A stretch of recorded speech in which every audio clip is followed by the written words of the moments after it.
Let me start with something that sounds wrong. If you're trying to be happy by thinking positive thoughts all the time, you might actually end up making yourself weaker. Not calmer, not resilient, weaker. Because Stoicism, real Stoicism, does not work by avoiding uncomfortable thoughts. It works by training you to face them. Most people hear this and immediately resist it. Why would I imagine losing the things that I love? Why would I think about death? It seems weird. Now, this goes directly against everything that we are told today: the law of attraction, positive vibes, manifestation. Think good thoughts and good things will follow. Stoics would say that's not how the mind works. In fact, they would argue that allowing negative thoughts can make you harder to break. To understand why, we need to talk about something that nobody talks about these days: your psychological immune system. You already understand your biological immune system. Without it, the world would kill you very quickly. Germs, bacteria, viruses are everywhere. Now, there was a boy named David Vetter. He was born without a functioning immune system. Any exposure to germs could have killed him. So he lived his entire life inside a sterile plastic bubble. At age 12, doctors tried to save him with a bone marrow transplant, and it carried a dormant virus. 15 days later, he was dead because of the dormant virus.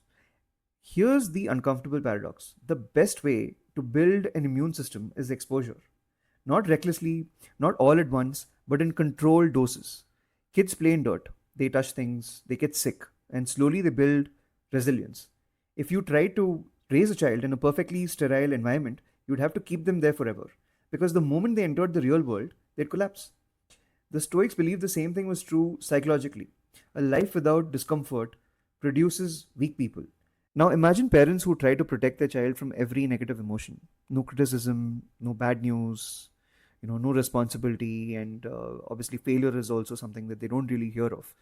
It sounds loving, but it backfires. That child grows into an adult who is hypersensitive. A single comment can ruin their day. A small setback can feel like a personal attack. Now, psychologically speaking, they become a bubble boy, just like David Better, but mentally. Now, Stoicism wants to prevent that. Negative visualization is not about fear mongering, it's not about obsessing over loss, it's exposure therapy. You briefly imagine losing something you value. You don't dwell and you don't spiral, you let the thoughts flicker and pass. It's the psychological equivalent of getting a vaccine. So, when something bad happens, and it will, your system recognizes it. You don't panic, you don't start collapsing, you just respond. And the Stoics didn't stop there. They practiced what we might call Stoic training.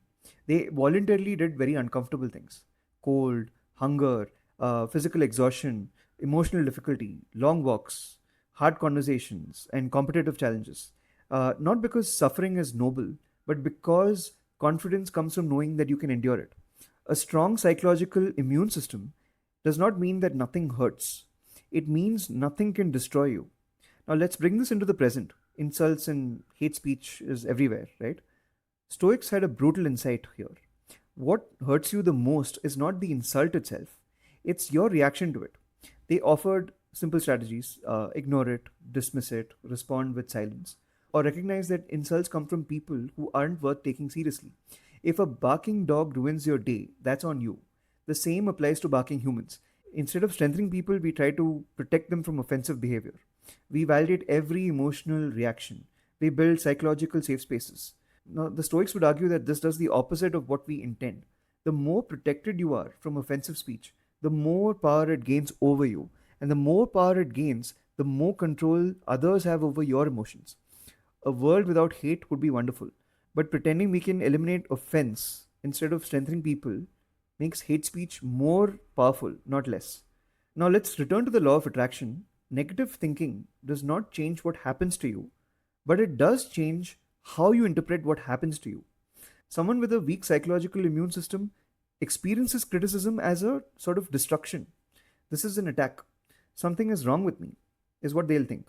Someone stronger will barely register it. A stoic might even see it as useful, maybe an opportunity to practice. The same event, different internal mental verdict. So, no, negative thinking does not attract bad outcomes. It reduces how many events you experience as bad. And that's a great thing. Stoicism has a strange way of flipping common sense on its head. And that's exactly why it still works.